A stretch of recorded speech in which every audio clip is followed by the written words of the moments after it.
this last video, we work another example using an infinite group to compute the cosets theoretically. So in this example, we'll be using our group G to be R2, or in other words, the plane, and our group operation is going to be component-wise addition.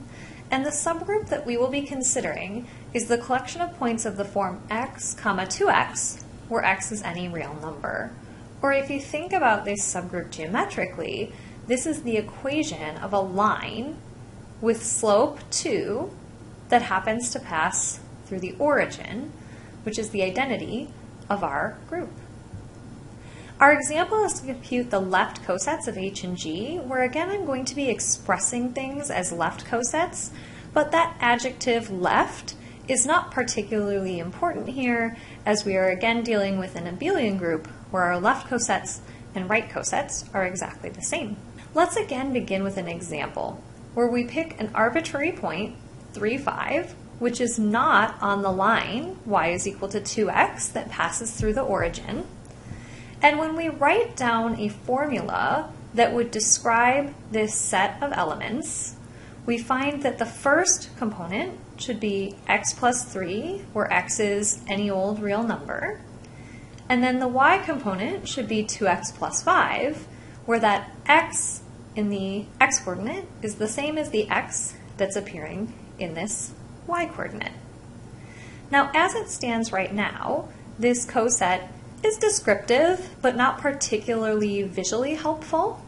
So what I'd like to draw your attention to is the fact that if I pick two arbitrary points that belong to this coset, they would have the form a plus 3, 2a plus 5, and b plus 3, 2b plus 5, where a and b are real numbers.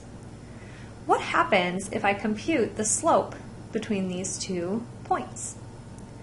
I look at the change in y divided by the change in x. The numerator becomes a 2b plus 5 minus the quantity 2a plus 5, and the denominator is b plus 3 minus the quantity a plus 3. And remembering to distribute this negative sign to both components of the parentheses, the plus 5 in the numerator will cancel with this plus 5 when I distribute that minus sign so that I ultimately subtract. And similarly in the denominator, the 3 that I'm adding next to the b is canceled by the 3 that I am now subtracting from the a. So my numerator becomes 2 times the quantity b minus a. My denominator becomes b minus a. The b minus a's cancel, and I get a value of 2. And you can see that this is entirely arbitrary with respect to the a and the b. And so if I pick any 2 points within this coset, the slope between them is 2. So visually, if I'd like to think about and describe what this coset is, it's a line. The slope of the line is 2, just like the slope of the line defining the subgroup is 2.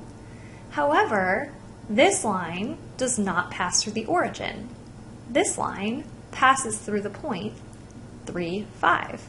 If we use some graphical software to take a look at this visually, the red line that we have graphed over here is our subgroup H. It's a line of slope 2, and you can see that it's passing through the origin. The blue line is a line of slope 2 that passes through the point 3, 5. So I've created a line parallel to my original line, but passing through the point that defined the coset. In the same way, I could define all sorts of other cosets of my original subgroup by making sure that I always have a slope of 2, and the point that defines the coset representative, is one example of a point that is on that line. In this instance, the way that I've chosen to write the green line, the point 2, 2 is on that line, and so that's one coset representative. However, any other point that's on this line could serve as a coset representative. So if we wish to generally describe the cosets of this subgroup H in G, we could choose to describe them as the collection of lines of slope 2.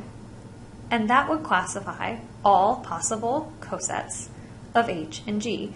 And it gives us another example of how our subgroup H is defined via a specific property. In this example, it has something to do with the slope of the points, and the slope being 2.